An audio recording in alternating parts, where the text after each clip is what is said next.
nih kalian berkumpul bareng teman, tapi ternyata semua orang itu sibuk sama HP masing-masing. Kelihatannya dekat, namun ternyata itu sangat jauh loh. Halo semuanya, saya Anita Pratiwi. Hari ini kita akan membahas fenomena yang terjadi sekarang. Hal ini yang sangat umum dan menurut saya ini bukan cuma kebiasaan kecil, namun sudah menjadi perubahan besar dalam perilaku komunikasi kita di era digital. Perubahan perilaku komunikasi generasi milenial dan Gen Z di era digital. Disebutkan bahwa kehadiran gawai membuat interaksi tatap muka berkurang, komunikasi pun menjadi lebih pasif dan tidak fokus saat berkomunikasi.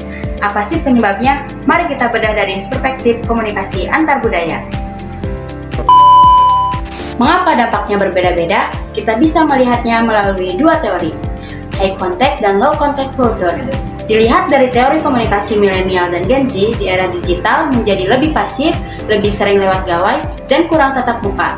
Hal ini bersifat high context. Komunikasi digital yang serba singkat, chat emoji dan respon cepat cenderung lebih dekat dan bersifat low context karena mengendalikan teks dan penjelasan yang lebih eksplisit.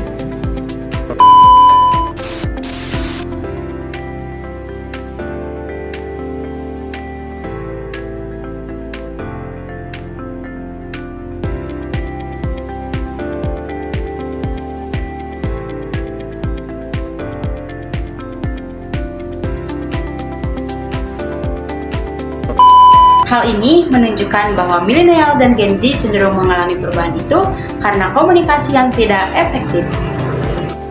Saya kaitkan dengan perspektif behaviorisme sosial. Manusia memang merespon lingkungan sekitarnya.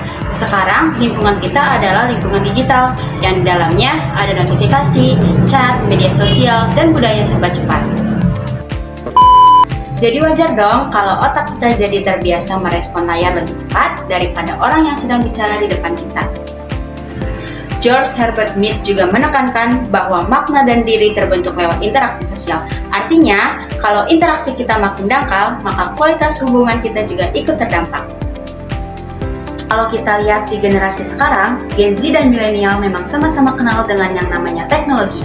Tapi Gen Z biasanya lebih cepat menyesuaikan diri dengan pola digital yang serba multitasking, sementara milenial sering masih berada di antara dunia, yaitu dunia offline dan online.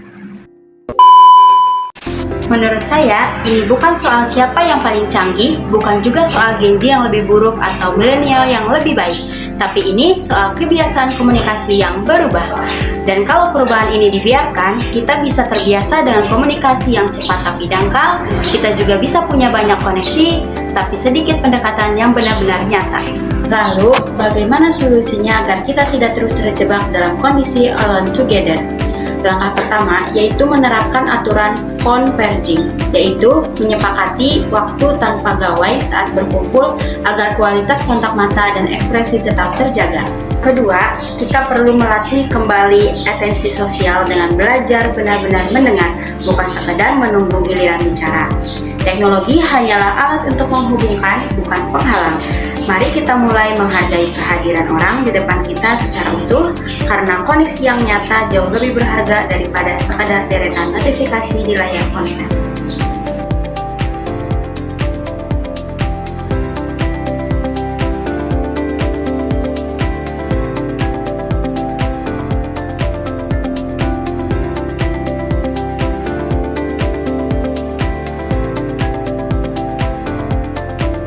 Jadi kesimpulannya, sekarang bukan lagi seberapa canggih teknologi kita, tetapi masihkah kita bisa benar-benar mendengarkan orang lain? Karena komunikasi itu bukan cuma soal sinyal, bukan juga soal chat tentang dua, dan bukan juga soal like, comment, dan share. Tapi komunikasi itu soal perhatian, rasa hormat, dan kehadiran. Dan kalau kita ingin tetap sehat dalam komunikasi di era digital, kita harus belajar memberi ruang untuk tatap muka. Karena pada akhirnya, yang membuat komunikasi bermakna itu bukan teknologinya, melainkan manusianya.